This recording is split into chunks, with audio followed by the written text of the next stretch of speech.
All right, guys. So for all you Pontiac fans out there, you may be in luck. It looks like they're back, and they're here to pick up the torch where Dodge has dropped it.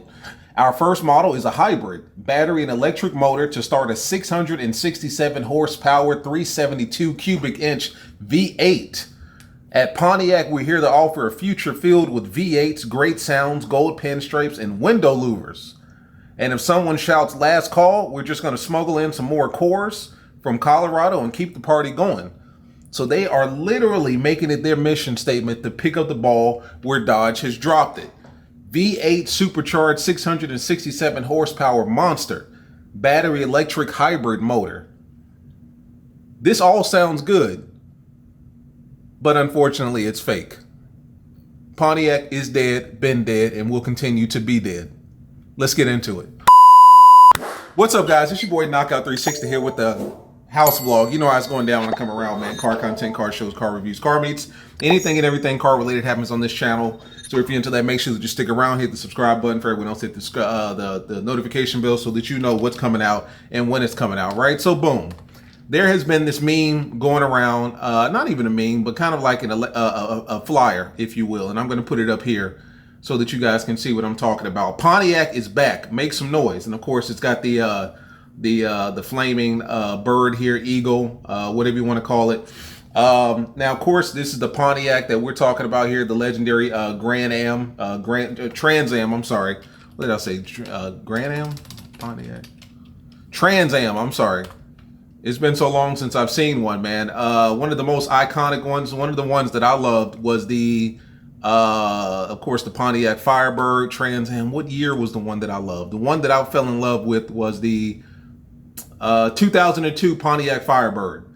Yeah, that was my baby right there. 5.7 liter V8. It came in a 3.8 V6, but a 5.7 liter V8 with horsepower up to 335. Now, mind you, this is early 2000, so that was a lot of power for a car back then. 335 horsepower V8 monster. I used to love that Firebird. I remember as a kid, I always used to compare the Firebird to the Chevy Camaro.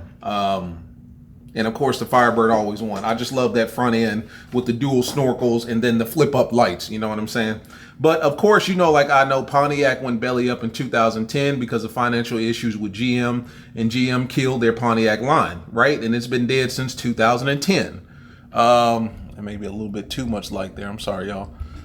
They killed it in 2010. Now, of course, because Dodge is going out as bad as they are with this electric nonsense, having been the kings of muscle cars, a lot of people would like to kind of create this idea in their head, this flight of fantasy that Pontiac is going to come back and pick up the mantle where Dodge left off, but that is simply not true. So this is what's been going around recently. This flyer here, make some noise. Pontiac fans, it's been a weird 15 years since we left, hasn't it? Now we can't definitely say that Pontiac absence influenced the events we've all been through, but come on, caffeine comes out of Four Loko, and now it's lemonade. Everything on the road looks like an Aztec now.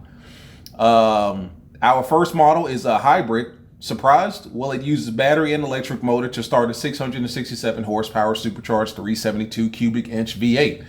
And we think that you're going to want one because what else were you going to buy?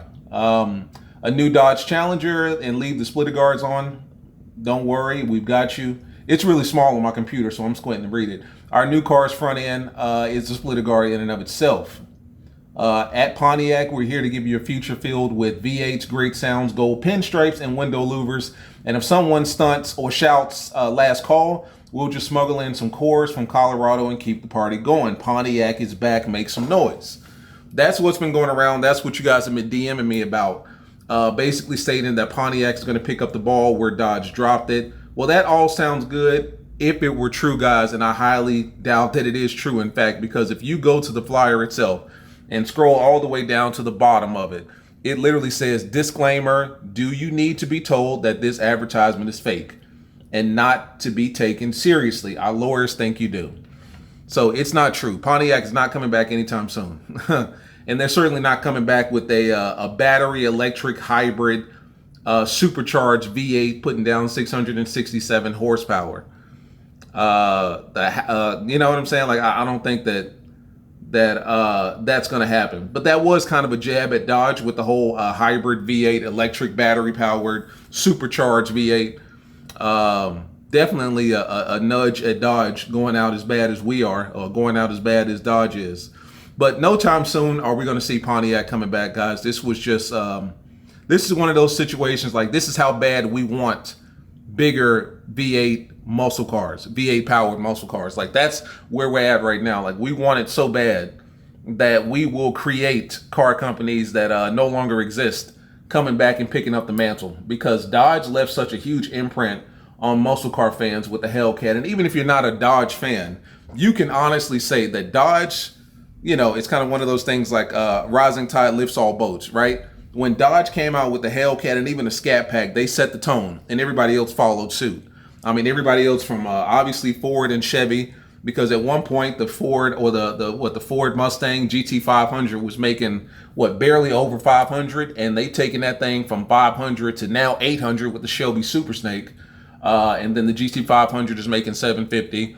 The Chevy, there was one point in 2013 where the Chevy Camaro 01 was just putting down 580. And now it's putting down, north of 660, 700, something like that, with the Z01 1LE. I think it's 660, 680. And then, of course, we've already talked about the Mustang, even outside of the big three. I mean, Mercedes with their AMG GT63 line. At one point, that thing was putting down, 663, if I'm not mistaken. And then, of course, they've got the 10 cylinder version of that, or the V10, that's definitely putting down significantly more power. But anyway, what I'm saying is that Dodge lifted the tide for everyone. Like, they forced everyone to come with more power, because a lot of companies looked at it like, how in the hell are we going to allow this company to sell a 700 horsepower sedan or coupe, whether you got the Charger or Challenger, for under $90,000, and here we are selling cars twice this price with half the horsepower. So everyone had to follow suit. But now that Dodge is no longer doing that, and they're going out the way that they're going out, you know, the mantle or the torch has to be passed on to someone else. From what I see in the near future, it looks like Ford is going to take that without a doubt. I mean, with the GT50, with the Dark Horse, with the Shelby Super Snake, with the GT500, I don't see Ford giving up on their V8 line anytime soon, to be honest with you. And then from what I've heard about the Chevy Corvette, I've heard all kinds of stuff. A twin turbo V8. I've heard some crazy stuff. Hybrid situation, 800 plus horsepower in a Corvette. Anything in that body style, in that platform, is literally just going to cut through the wind. You know what I'm saying? It's just going to be the most aerodynamic car that you probably ever seen. So, I mean, much faster than any Demon, Hellcat, Red Eye, Jailbreak that we've ever seen. And I think that's what happened with this whole Pontiac story. For some reason, this just came out of nowhere, that Pontiac was coming back. It's not true. Pontiac isn't coming back anytime soon. It's been, 13 plus years at this point, and I don't see them coming back anytime soon. It just doesn't make sense. Because it looks like, GMC is focused on their truck, GM is focused on their truck and SUV line. Chevy is focused on the Corvette and making that their kind of flagship. So, Pontiac's not coming back anytime soon. But stuff like this comes up simply because, Dodge is going out the way that they're going out, and they just need somebody else to pick up the mantle and take it from there. But it would be dope to see the Pontiac come back. Like, when Pontiac was around, I was so young. Like, I don't even think I wasn't driving. No, I wasn't driving. When 2002, Pontiac Firebird came out, like, I wasn't even driving around that time. I didn't have my license. So it was like, I didn't get a chance to enjoy Pontiac at all. And by the time I did start driving, they were gone. Yeah, they were pretty much gone by the time I did start driving. So it was like, I never got to enjoy Pontiac, but I always remember seeing the Thunderbird, and I always loved that body style. I love the front end of it. I love the rear end of it. If they were ever to bring it back, I think it would be dope. I've seen people do Pontiac, like makeshift modernized versions of what a Firebird would look like, which was cool, but at the same time, it's not the same. And if they brought back the GTO, like, come on now. Everybody knows what a Grand Prix is. Like, that was pretty much the Charger before the Charger, or the Dodge. What was it called? Dodge. It was the 4-door Dodge sedan that everybody hated in 2000. It's on the tip of my tongue. I can't think about it. Intrepid. Yeah. The Dodge Intrepid. Like that. That's all that the Grand Prix was the Dodge Intrepid. But yeah, man, you know, Pontiac's not coming back anytime soon. Dodge is going out the door. It's going to be Ford and it's going to be Chevy, to be real with you. I think Dodge is going to kind of go back to what they were in the early 2000s, back when they had the Intrepid, the Dart, you know, the Dakota. Like, they're just going to go back to being just kind of an American auto manufacturer, like well, not Toyota, but, you know, Buick or something like that. You know what I'm saying? It's just not, it's not going to be what we once knew it to be. It's going out bad. But Pontiac is not coming back, guys. That's what the purpose of this video, because so many of you guys DM me about the new Pontiac that's supposed to be coming out, the new Firebird or the something like that that's coming out, or maybe even a GTO. It's not. You know, Pontiac's dead and it's going to stay dead. So that's pretty much it, guys. Quick video here. Just wanted to hit you guys with that. All we're left with at this point is Ford, Chevy, and buying old Dodge muscle cars, used Dodge muscle cars, 23s, 22s, so on and so forth. That's all we got. See you guys in the next one, man. And that's all I got. Peace.